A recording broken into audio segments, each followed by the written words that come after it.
नमस्कार, मैं पेन वाजपेयी अपने यूट्यूब चैनल मैं पेन वाजपेयी पे आपका बहुत बहुत स्वागत करता हूं। ये क्लास CHSL 2021-22 के जो एस्पिरेंट हैं जिनका एग्ज़ाम 18 सितंबर को लगा हुआ है उनके लिए बहुत ही ज़्यादा हेल्पफुल होने वाली है। आज एक और RTA की कॉपी हम लोग डिस्कस करने वाले हैं। इसमें जो स्टूडेंट का स्कोर है वो 60 है आउट ऑफ 100। ये CHSL 2019 की कॉपी है। इसका कम्प्लीटली हम लोग पोस्टमार्टम करेंगे। ऐसे में जो इसने स्कोर किया वो 29 किया है और लेटर में जो स्कोर किया है वो 31 किया है। इस समय पे मैं जितनी आपको RTA की कॉपी प्रोवाइड करा रहा हूँ इनसे आप ज़्यादा से ज़्यादा फ़ायदा उठाइए और ये आपको बहुत ज़्यादा हेल्प करेंगे आपके मार्क्स को इंक्रीज़ करने में। तो जितने भी पॉइंट्स यहाँ पे हो सकते हैं, जितनी भी गुंजाइशें हो सकती हैं, इम्प्रूव क्या क्या कर सकते हैं इसमें वो भी हम डिस्कस करेंगे। उसके अलावा क्या क्या कमियाँ हैं इसकी वो भी हम लोग डिस्कस करेंगे और आपको कौन कौन सी गलतियाँ नहीं करनी है वो भी आपको यहाँ से सीखना है। तो इसका कम्प्लीटली हम लोग पोस्टमार्टम करेंगे। ये जो लास्ट टाइम पे मैं जितनी मेहनत आपके लिए कर रहा हूँ बस इसको आपको रिजल्ट में कन्वर्ट करना है। तो चलिए स्टार्ट करते हैं। ये हिंदी मीडियम की कॉपी है। चलिए देखते हैं किस तरीके से इसने लिखा। तो आपको पता होगा कि जो आपका 2019 में टॉपिक आया था वो आया था भारत में अभिव्यक्ति की स्वतंत्रता, संवैधानिक प्रावधान और सार्वजनिक बहस। मैं हमेशा आपसे यही बात कहता हूँ कि आपको टॉपिक अच्छे तरीके से पढ़ने की ज़रूरत है। अगर एक बार में नहीं समझ में आता है तो आप 2 से 3 बार उसे पढ़िए। टू द पॉइंट लिखने के ही आपको मार्क्स मिलेंगे और यही मेरी एडवाइस है आप सभी को। जब आप एग्ज़ाम देने जाएंगे 18 तारीख को 5 मिनट पहले ही आपको अपनी बुकलेट मिल जाएगी, तो आप टॉपिक देख लीजिए और पेंसिल और रबड़ भी ले जाइए और हल्के उससे पेंसिल से आप कॉपी के पीछे जो भी अपनी पहले टॉपिक को 2-3 बार पढ़िए, 4 बार। जब समझ में आ जाए कि क्या कह रहा है तो फिर आप इंट्रोडक्शन, मेन बॉडी और आपके कंक्लूजन पे विचार करिए। इंट्रोडक्शन में क्या डालेंगे, मेन बॉडी में क्या डालेंगे, कंक्लूजन में क्या डालेंगे। इंट्रोडक्शन में कोटेशन अगर आप डाल सकते हो उस टाइम पे, अगर ध्यान में आता है तो डालने का प्रयास करिए। रैंकिंग का डाटा अगर आप मेन बॉडी में डाल सकते हैं तो डालने का प्रयास करिए।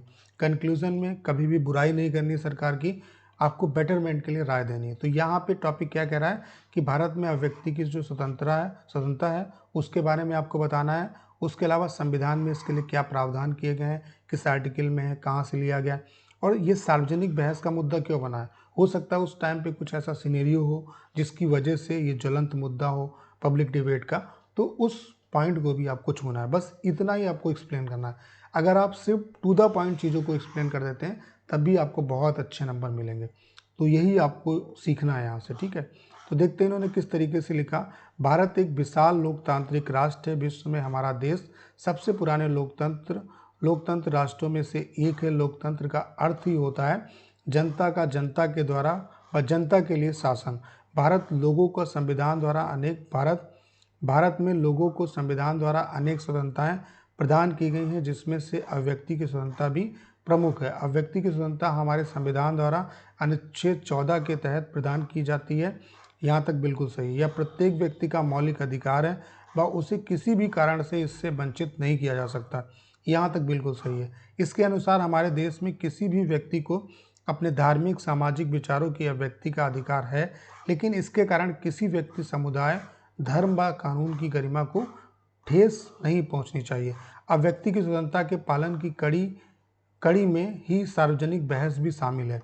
हमारे देश के नागरिक देश से जुड़े किसी भी मुद्दे पर सार्वजनिक बहस कर सकते हैं। यह लोकतंत्र की स्थापना को और अधिक मजबूत करने वाला तत्व है। अभिव्यक्ति की स्वतंत्रता हमारे देश में लगातार एक सार्वजनिक बहस का मुद्दा रहा है। कई व्यक्ति किसी समाज की निष्ठा को ठेस पहुंचाने के लिए इसका सहारा लेते हैं। अनेक बार सरकार व कानून की गरिमा को इसकी आड़ में हानि पहुंचाई जाती है। अतः अभिव्यक्ति की स्वतंत्रता एक व्यक्ति के विचार व्यक्त करने में अहम भूमिका निभाता है।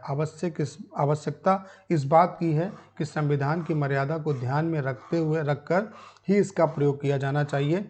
उल्लंघन करने पर सरकार द्वारा कड़े नियमों का प्रावधान हो। नागरिकों द्वारा विचारों की अभिव्यक्ति देश की प्रगति है। तो आपने देखा कि अभिव्यक्ति जो फ्रीडम ऑफ स्पीच है उसके बारे में तो इन्होंने बताया, ठीक है। संविधान में क्या प्रावधान है तो सिर्फ आर्टिकल 14 तक ही सीमित रह गए। यहाँ पे थोड़ा और एक्सप्लेन करते कि कहाँ से, किस देश से लिए गए और भी इसके बारे में बता सकते थे, ठीक है। और सार्वजनिक बहस वाला जो मुद्दा है उसको इन्होंने घुमा दिया, ठीक है। तो ये इस वजह से इन्हें 29 मार्क्स मिले हैं। तो आप समझ गए कि क्या गलती आपको नहीं करनी है। आपको सारे पहलुओं पे बात करनी है। आप, इसलिए मैं कहता हूँ कि टॉपिक को अच्छे तरीके से पढ़िए। तो आपको पता चलेगा कि इसमें क्या क्या लिखना है। जैसे अगर कोविड-19 के फायदे और नुकसान आपको अगर बताने, तो सिर्फ अगर कोविड-19 आपने देखा तो या क्या इम्पैक्ट पड़ा उसके हमारे जीवन पे, तो अगर आपने सिर्फ कोविड-19 देखा और उस पर लिखना स्टार्ट कर दिया तो आपको अच्छे नंबर नहीं मिलेंगे। अगर पूछा गया है कि उसका भारतीय जीवन पर क्या प्रभाव पड़ा, तो आपको वो सारे प्रभाव के एस्पेक्ट बताने होंगे और फिर कंक्लूजन में आपको अपनी राय देनी पड़ेगी। तो यही लिखने का सबसे बेस्ट तरीका है। भले कोटेशन ना डाल पाओ, भले रैंकिंग का डाटा ना डाल पाओ, लेकिन इतना अगर लिख दोगे, टू द पॉइंट लिख दोगे, तब भी मैं दावा करता हूँ कि 70 से ऊपर मार्क्स आपके आएंगे। और कोशिश करिए कि ऐसे में आप अच्छा करें, ठीक है। अब चलिए देखते हैं कि लेटर इन्होंने किस तरीके से लिखा। लेटर आया था आपका, यह मानते हुए कि आप सुरेश सीमा निवासी, मकान नंबर 351, देवनगर, गली संख्या 2, पोस्ट देवनगर, नई दिल्ली 110063, एक सक्रिय कार्यकर्ता हैं और देश के सुदूर क्षेत्र में अपने जनजाति समूह के बीच रहकर कार्य कर रहे हैं। आप अपने क्षेत्रीय स्तर पर संबंधित अधिकारी, उप जिलाधिकारी बस्तर छत्तीसगढ़, पिन कोड 494263 को पत्र लिखें, जिसमें आपके समाज के लोगों द्वारा अनुभव की जा रही विभिन्न समस्याओं के समाधान का आग्रह हो। तो ये आपका जो लेटर है वो कौन सा है? Formal letter. तो फॉर्मल लेटर में आपको क्या करना है, लेटर में किन चीज़ों पे काम करना है हमें देखना है। फॉर्मल लेटर है तो हमें ये समझ में आ गया कि राइटर का भी एड्रेस होगा और रिसीवर का भी एड्रेस होगा।